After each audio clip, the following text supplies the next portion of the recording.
Pemirsa, seorang warga negara Ukraina diduga diculik dan diperas oleh geng warga negara Rusia di Badung, Bali. Namun terduga pelaku belakangan dibebaskan polisi karena berhasil membuktikan dirinya tidak sedang berada di Bali saat kejadian.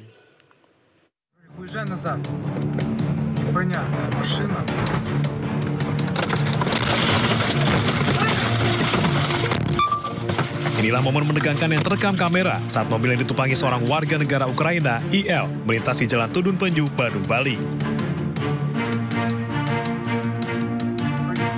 Tiba-tiba 9 orang bersenjata, bertopeng dan memakai baju bertuliskan polisi mengepung kendaraan IL. Para pelaku kemudian menculik dan membawa IL serta sopirnya ke sebuah villa di Jimbaran. Tiba di villa, IL mengaku dianiaya dan diperas hingga menyerahkan kripto senilai 3,5 miliar rupiah. Terduga pelaku, KA, warga negara Rusia ini pun belakangan dibebaskan polisi usai sempat ditahan. Ya, sebelumnya dilaporkan IL karena diduga anggota geng yang menculik dan memerasnya.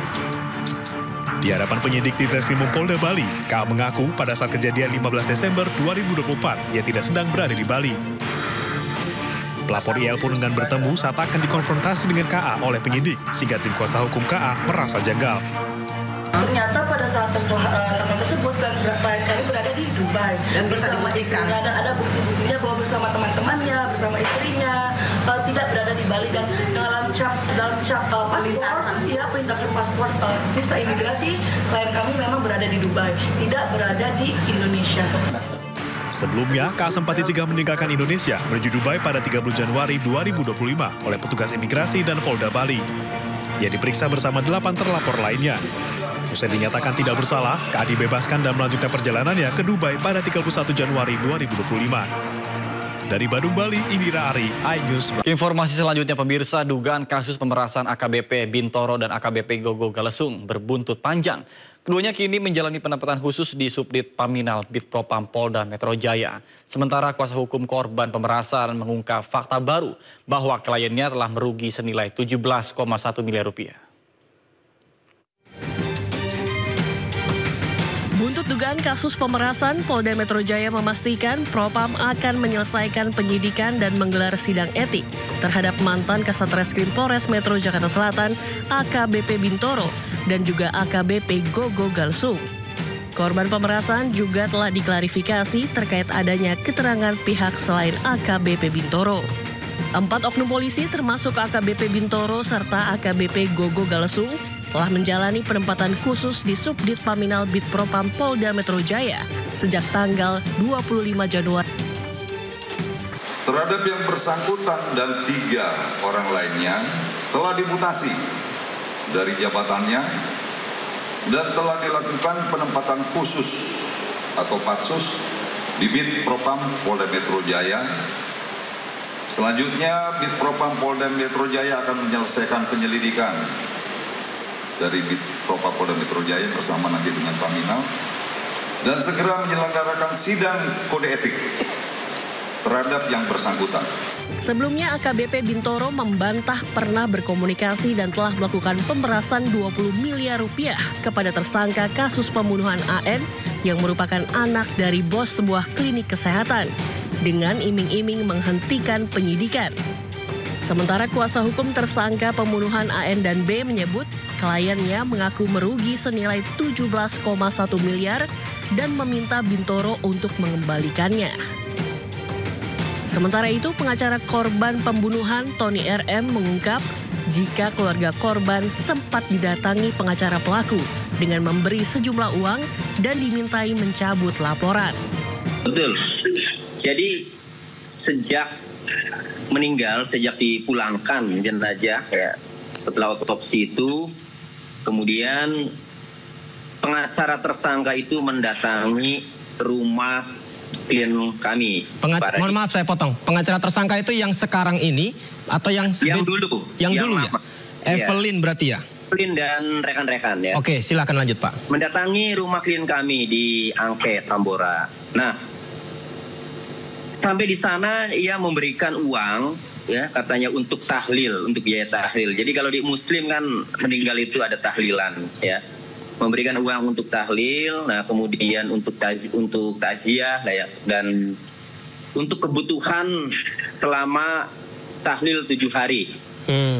Nah, kemudian setelah itu datang lagi menyampaikan maksud dan tujuannya itu ternyata ujung-ujungnya itu agar mencabut laporan, agar damai. Ya. Nah, karena klien kami ini sudah terlanjur ya menerima uang pemberian ya, uang duka, uang santunan tadi sebesar 20 juta ya untuk biaya tahlil. Waktu saya tanya kenapa diterima, iya Pak, kami butuh karena memang nggak ada lagi kan. Oke. Karena sudah pernah menerima ya, ketika ditawarkan seperti itu mau damai ini bingung ya. Kalau tidak mau, apakah nanti uangnya minta lagi kan gitu. Harus dikembalikan ya. Iya, terus ya, akhirnya terus interaksi, terus diminta untuk berdamai. Akhirnya menghubungi saya, ketemulah dengan saya. Nah, jadi setelah saya pelajari ternyata Pak Radiman ini kebingungan karena sudah dikasih uang, sudah terlanjur menerima uang itu. Dugaan kasus pemerasan ini pun menyita perhatian banyak pihak. Kabar Reskrim 2008-2009 Susno 2J menyebut kasus dugaan pemerasan AKBP Bintoro dan AKBP Gogo Galsung tidak cukup hanya ditangani oleh Propam, tapi juga harus diselidiki pasti apakah kasus ini benar pemerasan atau suap. Ini harus diungkap tuntas, apalagi Kompolnas sudah masuk di sini. Pengertian ungkap tuntas adalah tidak cukup hanya diungkap oleh Propam.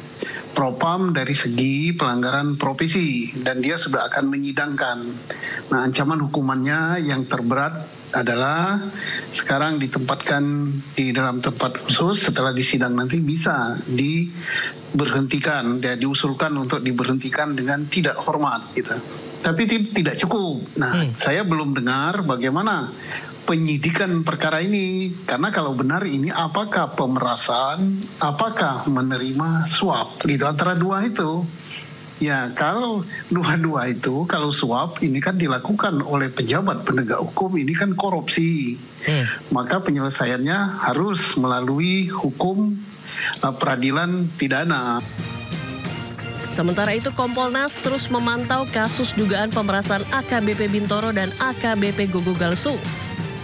Jika dugaan pelanggaran kode etik dan penyalahgunaan wewenang memang benar terjadi, maka Kompolnas mendorong agar sanksi etik bisa diterapkan bersama dengan proses pidana agar menimbulkan efek jera.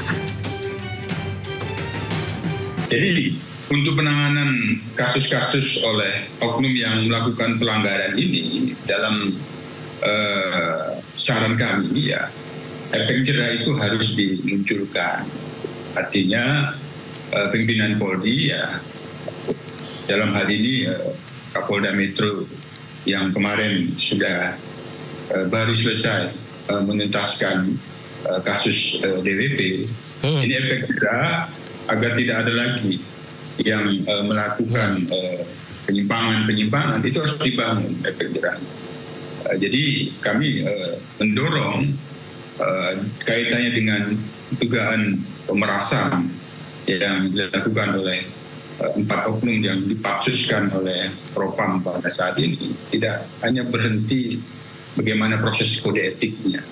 Kalau bisa, kalau memang sudah ada fakta, itu ada unsur pidananya, simultan saja ada proses pidana yang dilakukan juga, sehingga tidak menunggu.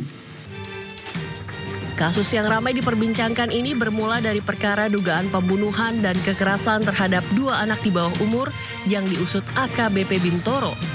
Kasus ini menjerat 2 tersangka, yakni AN dan MBH, yang terjadi di salah satu hotel di Jakarta Selatan. Dugaan pemerasan pun mencuat setelah kuasa hukum 2 tersangka pembunuhan memasukkan gugatan perdata ke Pengadilan Negeri Jakarta Selatan. Usai kasus ini viral, Indonesia Police Watch atau IPW mengungkap dugaan keterlibatan ex-Kasat Reskrim Polres Metro Jakarta Selatan AKBP Gogo Galsung dalam kasus pemerasan terhadap AN. Tim Liputan iNews melaporkan.